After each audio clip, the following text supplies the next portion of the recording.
I have made a commitment with myself. I was a different person when I wrote that list. First we try. Forcing myself to start 4 whole new series this year. I don't make the rules. So are we even surprised? In the little words. Where did they go? Like, I'm making the rules, but like, what are the rules? Mark my words, future Ashley, question mark. Breathing is hard today. Can you hear that? Hey guys, welcome back to my channel, and today I'm going to be talking about the 25 books that I want to read in 2025. I feel a little bit late coming to the party with this video because it's already a month into the year obviously, and I've already read some of the books on this list in January, which is great. But nonetheless, I want to hold myself accountable for this list. I have made a commitment. Obviously, I would like to read more than 25 books this year. My goal is 50 books, but still, these 25 in particular, although technically it's 20, but I will get into that in a second. But I have made a commitment with myself. Let's just get straight into it. So, I have decided to make this really easy for myself this year. 25 books is a lovely, well-rounded number because that means I get to have 5 books in all of my favorite genres. And so I have broken it down into 5 books for crime, 5 books for fantasy, 5 books for romance, and 5 books for self-help. And the final category I've actually left blank, and I've just called it free pick because, to be honest, last year when I set myself 24 books for 2024, I was a different person when I wrote that list to who I was at the end of 2024. And I read a good chunk of that list, I did last year, but I did not read probably a good third. And that was because the books I had chosen for myself, I had changed, my reading taste had changed. I started to read a whole lot more, and I started to read a whole lot different genres. And I feel like at the start of last year, that list was entirely romantasy and romance. And like, my tastes have evolved. Like, that's just what happens when you read a whole lot of books. So this year, I'm going to hack that and not set myself up for failure. And instead, I'm going to leave myself 5 free picks. So they are not limited to any genre. They could be anything that I either discover. Maybe it's a new release from an author, or maybe it's just something I come across or a really high recommendation. I don't know. But we're going to leave 5 free picks. So I'm actually going to go through the 20 that I have absolutely selected for myself. There are no excuses. And we're going to leave 5 free picks. And maybe you could give me some suggestions on what some of those free picks should be in the comments. That would be great. Actually, first, you know what? First we try. Because I yap, and then it gets cold. And then I get sad.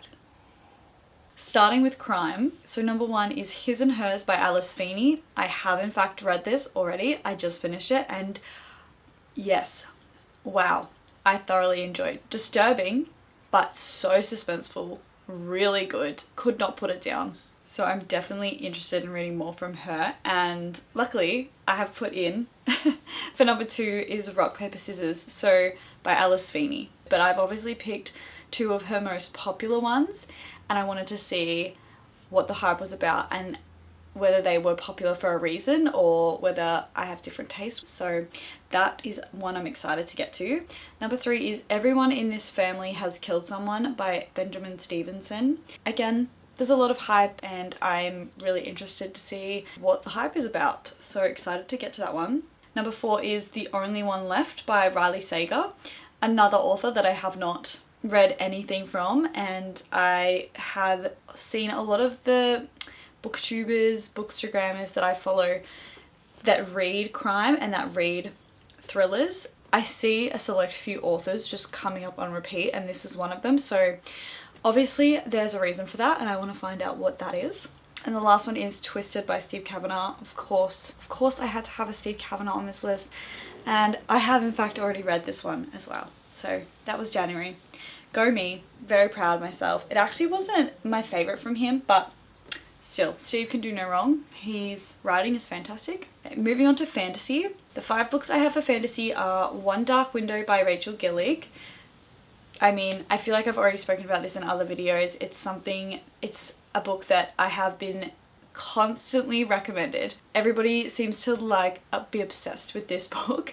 Everyone's a bit iffy about the second book, like you either love it or you don't, but the first one, it seems like everyone I speak to unanimously agrees that that one is absolutely god tier. So I need to know what that's about.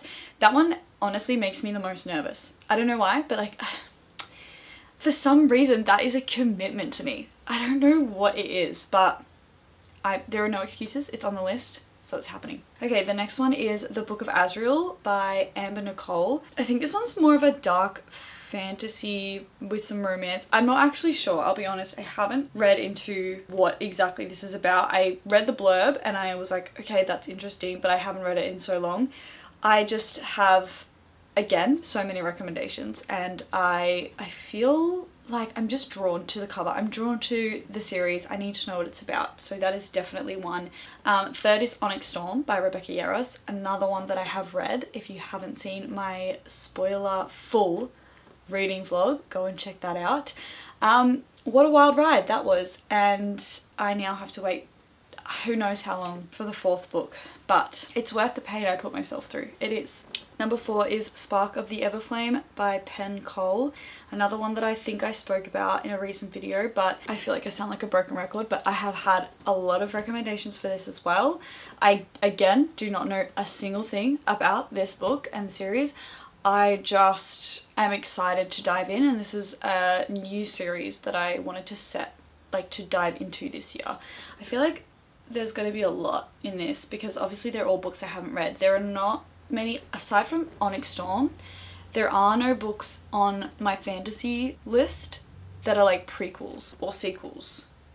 I mean. That's interesting. I'm just forcing myself to start 4 whole new series this year, which is kind of overwhelming when you think about it, but I don't make the rules. So, and number 5 is Dance of Thieves by Dance of Thieves by Mary Pearson. I think early days I saw someone review this on YouTube, and since then their review obviously was very positive, and I have not stopped thinking about it. And like, I don't know what it is, that the cover sucks me in, the fact that it's just a duology sucks me in. Like, I am so ready to read this. I feel like this is going to be my book club pick for the year. So excited.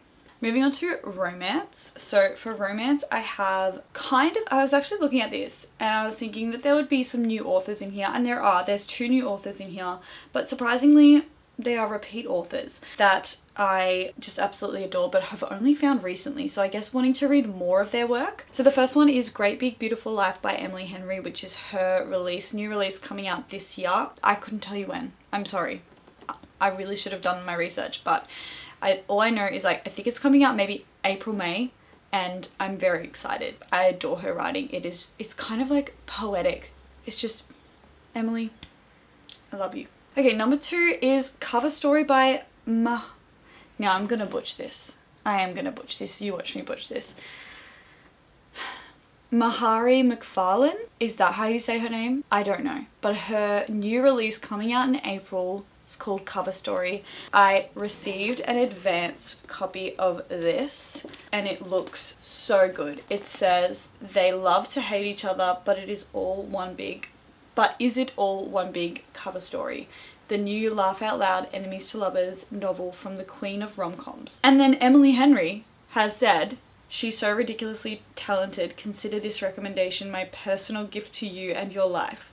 So, I mean, I am very excited. That will be my first book by that author. I'm like trying to avoid her name just in case I'm saying it wrong. Okay, then number 3, Are We Even Surprised? Rewind It Back by Liz Tomford, which is the final book, the 5th and final book in the Windy City series, which is just devastating. But obviously I hope she continues to, I will read anything she buys.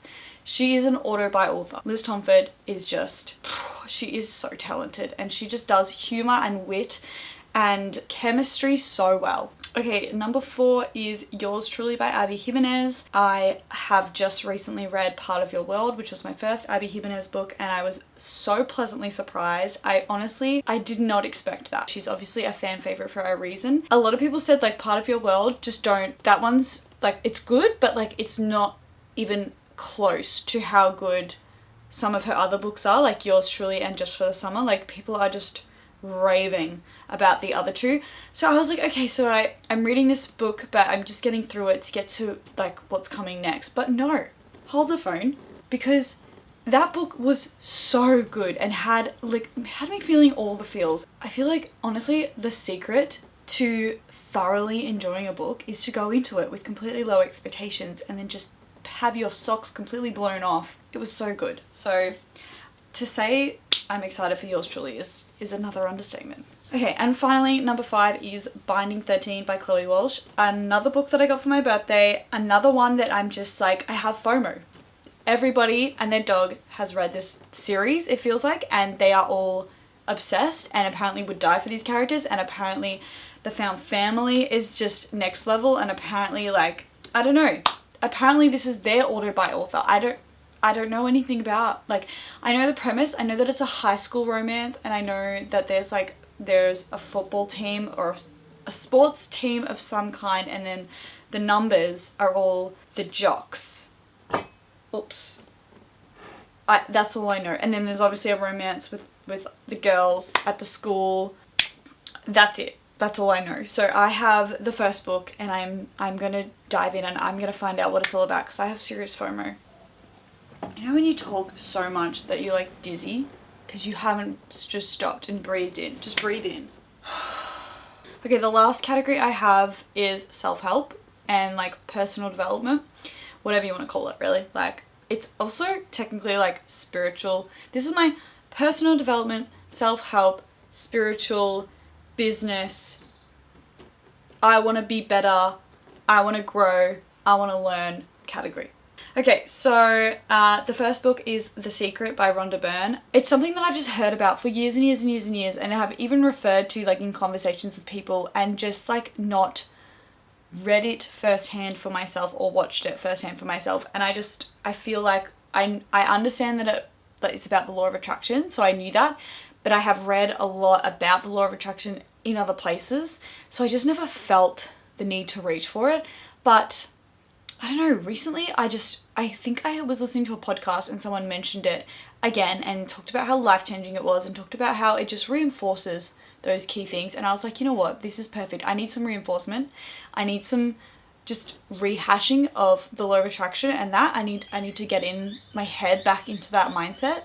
So it was the perfect opportunity, and I have in fact read it. I got it on Libby, the audiobook. Not for some reason, I think I know why. It's just that these types of books where you're learning and you're growing, I just absorb them so much better when I am listening to them versus reading them from a book. Like, reading them from a book, for some reason I just get way too OCD about like stopping at every time the author says you might want to grab a pen and paper and do this exercise. Like, I always stop, and then I'm like, I now can no longer go any further in this book until I've completed this exercise. Like, don't know why my brain does that, but it really obviously stagnates my progress through a physical book. Whereas listening to the audiobook, like, I might be driving and they might post this question and I just sit there and I'll just think about my answer rather than like stopping and having to write it down and like be so meticulous about it. It's just like, audiobooking for me is just like so helpful. Breathe, Ashley, breathe.